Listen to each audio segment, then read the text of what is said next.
Telangana BJP రాష్ట్ర అధ్యక్ష పదవి రేసులో ఎవరున్నారు? కిషన్ రెడ్డి, బండి కేంద్ర మంత్రులుగా వెళ్లడంతో ఈ స్థానంలో ఎవరికి హైకమాండ్ బాధ్యతలు అప్పగించనుంది? స్టేట్లో ఇప్పుడు హాట్ చర్చ నడుస్తోంది.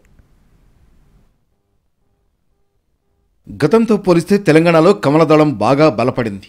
సార్వత్రిక ఎన్నికల్లో ఏకంగా 8 ఎంపీ స్థానాల్లో విజయం సాధించి అధికార కాంగ్రెస్కు గట్టి పోటీ సైతం ఇచ్చింది. దీంతో ఈసారి కేంద్ర మంత్రివర్గంలో తెలంగాణ నుంచి ఇద్దరికి ఛాన్స్ లభించింది. కిషన్ రెడ్డికి కేబినెట్ బెర్త్ దక్కగా సహాయ మంత్రి పదవి బండి సంజయ్ను వరించింది.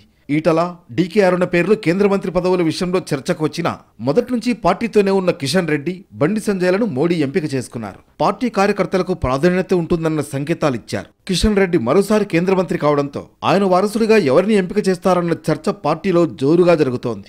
గత ఏడాది జూన్లో కిషన్ రెడ్డి రాష్ట్ర అధ్యక్షుడిగా బాధ్యతలు చేపట్టారు. అధ్యక్ష బాధ్యతలను నిర్వహించడంతో పాటు కేంద్ర మంత్రిగా కొనసాగారు. అయితే బీజేపీ సిద్ధాంతాల ప్రకారం ఓ వ్యక్తికి జోడు పదవులుండవు. పార్టీ పదవితో పాటు మంత్రి పదవిలో ఉండడానికి ఆస్కారం ఉండదు. దీంతో కొత్త అధ్యక్షుడి ఎంపిక తప్పనిసరి అని తెలుస్తోంది. దీనికి తోడు కిషన్ రెడ్డి కూడా కొత్త అధ్యక్ష ఎంపిక ఉంటుందని చెప్పారు. చాలా పెద్ద మార్పులు దేశవ్యాప్తంగా జరుగుతాయి. ఈరోజు వెస్ట్ బెంగాల్ అధ్యక్షుడు కూడా మంత్రి అయ్యాడు.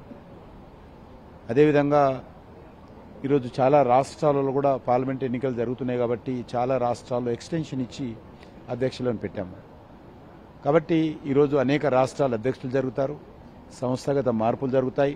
భారతీయ జనతా పార్టీ సంస్థాగతంగా పార్టీ సభ్యత్వ సేకరణ, పోలింగ్ బూత్ కమిటీలు, మండల కమిటీలు, జిల్లా కమిటీలు, రాష్ట్ర కమిటీలు కూడా అవన్నీ కూడా ఎన్నికలు చేసేటువంటి ప్రక్రియ కూడా ప్రారంభిస్తారు.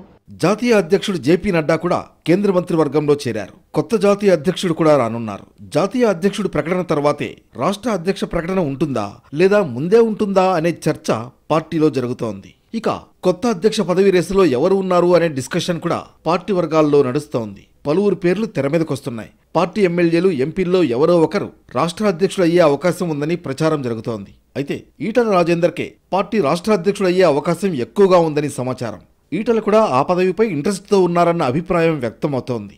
ఆయనకు అధ్యక్ష పదవి ఇస్తే బీఆర్ఎస్ నుంచి వలసలు పెద్ద ఎత్తున ఉంటాయని ప్రచారం జరుగుతోంది.